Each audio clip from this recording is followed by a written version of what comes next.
من ناوم أبو بكر محمد أمين سعيد ناسراوم بمامۆستا أبو بكري پێنجوێنی پێشنوێژی مزگەوتی خانقای مەحویم وتاربێژی مزگەوتی مامۆستا سەی نەجمەدینم هەر لە شاری سلێمانی. مێژووی خانقا و مزگەوتی مەحوی یا مزگەوت و خانقای جەنابی مەحوی بە چەند دەیە لە پێش لەدایکبوونی مەحوی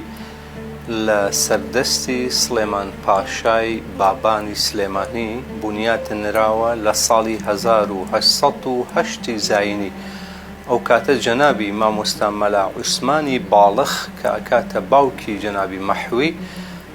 مامۆستایەکی ناودار و مدەڕسێکی سەرکەوتوو و خاوەن دەنگ و سەدایەکی گەورە بووە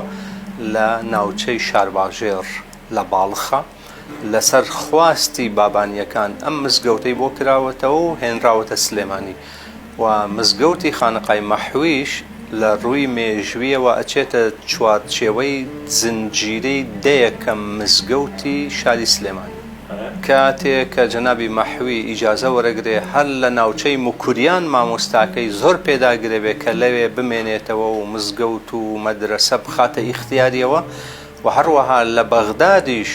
زۆر پێداگریەکەن کە لەوێ بمێنێتەوە و مزگەوت و مەدرسە بخەنە ئیختیاریەوە.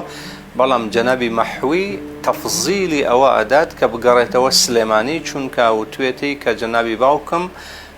تەمەنی بەرەو هەڵکشان و پیری ڕۆیشتووە و بوونی منیش لە سلێمانیە ضرورەتێکی هەیە و من خۆم تەرخانەکەم بۆ تەدریس و بۆ ئیمامەت و خەتابەتی مزگەوتی مەحوی. بەو شێوەیە جەنابی مەحوی لە ناو هەموو خیارەکانە مانەوەی لە سلێمانی و مزگەوتەکەی خۆیان هەڵبژاردووە. ئیتر لە سەردەمی جەنابی مەحویەوە مزگەوتی مەحوی وەکو ناوبانک بووەتە تایتڵ و ناونیشانی ئەم مزگەوتە. بێگومان جەنابی مەحوی لە ڕووی زمانزانیەوە فارسی، تورکی، عەرەبیەکی باشی زانیوە بە شێوەیە کە لە سەروبەندی تەشریف بردنی بۆ حەج و دوای گەڕانەوەی لە ڕێگەی ئەستەمبوڵەوە کاتێ ئەچێتە مزگەوت لە ڕۆژی جومعەیە ئابێت قەدەری جەنابی مەحوی وا ئابێت کە وتاربێژی مزگەوتی گەورەی ئەستەمبوڵ لەو کاتەیان نەخۆشە بێت بۆیە هەڵەسێتەوە لە دەستپێکی پێشی خوتبەکەیە ئیعتیزارە هێنێتەوە کە ئەمڕۆ من تەندروسیم باش نییە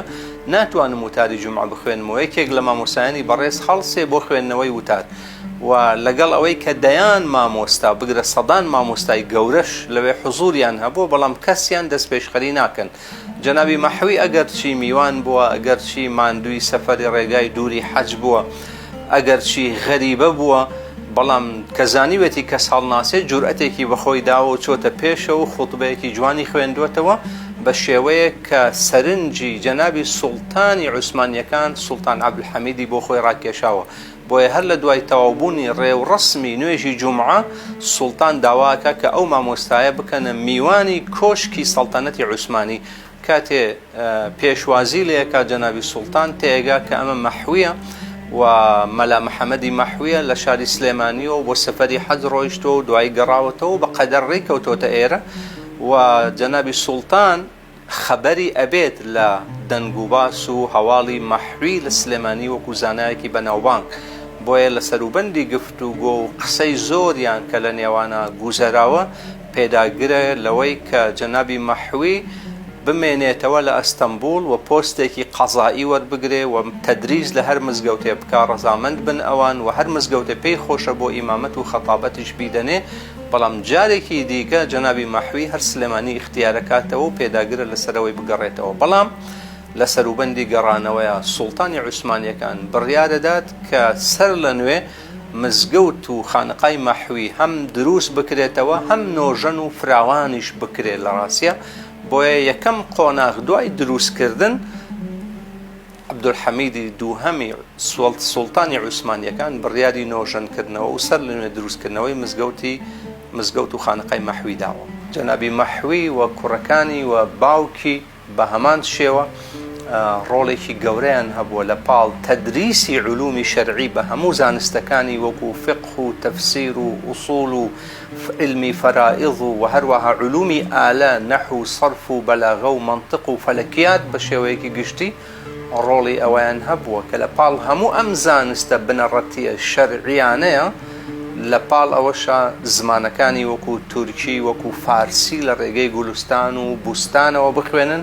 و هەروەها گرنگیەکی زۆریان بە ئەدەبی کوردی داوە بە تایبەتی جەنابی مامۆستا مەلا محەممەدی مەحووی کە گومانیتیانە زاڵبوونی هەستی شیعری و قوڵی قوڵبوونەوەی معریفی جەنابی مەحووی وای کردووە کە زۆرتر بە شاعیرێک بناسرێت ئەگینا بەقەدەر ئەوەی کە شاعیر بووە فەقیه بووە بەقەدەر ئەوەی کە شاعیر بوو فەقیه بووە لە مەجای قەزاوەتە ڕۆڵی بووە لە سلێمانیە 3 ساڵ قازی بووە لە دەستەی قازی قەزاوەتی شاری سلێمانی بووە. خانقاکە بریتی بووە لە شوێن نوێژەکە کە جێگەی نوێژی جەماعەتی 5 فەرزە و جومعە بووە و هەروەها ئەمە حوجرەی جەنابی مەحووی بووە و حوجرەی فەقێ و ژووری کارگوزار و خادم و شوێنی میوان و ماڵی خۆشیان هەر بەم تەرتیبە بووە. ماڵی خۆیان کەوتۆتە ئەو دیۆ کە ئێستا تێک دراوە بەداخەوە کە ئەبوایە شوێنەواری سلێمانی ڕێگر بواە لە هەندێک حاڵەت کە ڕوویداوە لە ڕووی گۆڕانکاری دیمۆگرافی ئەم شوێنە گرنگە لە ناو جەرگەی شاری سلێمانیە بەداخەوە. بێگومان جەنابی بنەماڵەی مەحووی هەر لە مامۆستا مەلا عوسمانی باڵخەوە بۆ جەنابی مامۆستا مەلا محەممەدی مەحووی خۆی بۆ جەنابی مامۆستا مەلا خالید و مامۆستا مەلا عومەری کوڕی و هەروەها بۆ جەنابی مامۆستا مەلا ئەسعەدی مەحووی کە بە مەحووی بچووک ناسراوە ئەم زنجیرەیە لە مامۆسایان بەردەوام حوجرەی و تەدریسیان جمەی هاتووە لە ڕۆژهەڵاتی کوردستانەوە لە باشوورەوە لە ناوەڕاستی عێراقەوە لە کوردستانی تورکیاوە لە شوێنەکانی ترەوە بەردەوام فەقێ هاتووە و بە شانازیەوە لێرە خوێندویانە و مۆڵەتی زانستی شەرعیان وەرگرتەوە و گەڕاونەتەوە ناوچەکانی خۆیان بۆیە ئەکرێ بڵێن زیاتر لە 109 ئەمانە خزمەتیان کردووە بە تەدریس و علومی شەرعی و پێگەیاندنی خەڵک نخبەیەکی گەورەیان لە زانایان لە هەر چوار پارچەکەی کوردستان و لە ناوڕاستی عێراق و بەغدادیشەوە خەڵک هاتووە لێرە علومی شەرعی خوێندووە و دوجار مۆڵەتی مەلایەتی لەسەر دەستی ئەمانە وەرگرتووە و بە درێژایی مێژووی مزگەوتی مەحووی حوجرەکانیش بەردەوامیان هەبووە تا ئەم ساڵانەی ئەخیریش لەم ساڵانەی ئەخیریش لە دوای 2010 ئەوانەوە ئێمە مەدرسەیەکمان هەبوو لێرە بە ناوی مەدرسەی مەحووی کە سەر بە وەزارەتی ئەوقاف بوو بەڵام دوجار وەزارەتی ئەوقاف و بەڕێوەبەراتی ئەوقافی سلێمانی خۆیان بەشی مەدارس پێکاتن لەسەر ئەوەی کە حوجرەی مەحووی لەگەڵ مەدرسەی شافعی هەردووکیان پێکەوە دەمج بکەن و بەردەوام بن لە پێگەیاندنی خەڵک بەڵام بە شێوەیەکی ئەکادیمیتر وەک ئەوەی چۆن لە قوتابخانە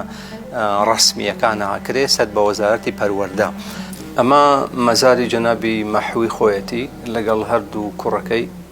کە ئەوانش دوو مامۆسای گەورە و بەڕێزی ئاینی بوون مامۆستا مەلا عومەر کە کوڕی گەورەی بووە لەگەڵ مامۆستا مەلا خالیدە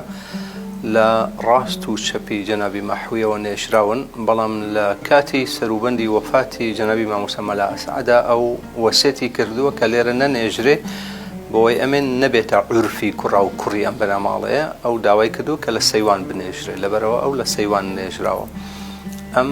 چوار زنجیرەیەمان هەبووە تەڵان جەنابی مامۆستا مەلا عوسمانی باڵخیش کە باوکی جەنابی مەحووی بووە ئەویش هەر لە سەیوان نێژراوە. پارێزگاریکردن لەم ناوبانگەی مزگەوتی مەحووی و حوجرە و مزگەوتی مەحووی ئەرکێکی گەورەی نەتەوەی و نیشتیمانیە بە پلەی یەکەم وەزیفە و ئەرکی بنەماڵەی خودی جەنابی مەحوویە کە بەداخەوە وەکو پێویست ئەگەر هەوڵ و تەقالایەکیشیان بوو بێ لە ڕابردووە هەوڵ و تەقالاکە بە ئامانج نەگەیشتووە بەو مانایی کە ئێستا چۆن مزگەوتی گەورە لە پاڵ جەنابی کاگ ئەحمەدی شێخە مزگەوتی خانقای مەولانە لە پاڵ جەنابی مەولانایە بووەتە معلەمێکی گەورە و بووەتە ڕەمزێک بۆ سەربەرزی ئاینی و نەتەوەیی شارەکەمان و وڵاتەکەمان ئەبوایە مزگەوتی مەحوویش یعنی هیچی لەوان کەمتر نەبووە چونکە شانوشکۆی مەحووی لە ڕووی مەعریفی و عیرفان و ئەدەب و توانستی شیعری و زانستی علومی دینیەوە هیچی کەمتر نەبووە لەوان لە ڕاستیە بۆیە بە پلەی یەکەم ئەرکی ئەوان بووە، دوای ئەوە ئەرکی حکوومەتی هەرێمی کوردستانە کە بەداخەوە لە 30 ساڵی ڕابردووی حکومڕانی کوردیان نتوانراوە بگەڕێنەوە سەر ئەم خزمەتانە و شاکارێکی گەورە دروستکەن بە ناوی جەنابی مەحویەوە. هەروەها ئەرکی شارەوانی سلێمانیە و ئەرکی بەڕێوەبەرایەتی شوێنەواری سلێمانیە کە زۆر بە دڵگەرمی بیتوانایە بەتەنگی ئەم شوێن و پرۆژەیەوە بواە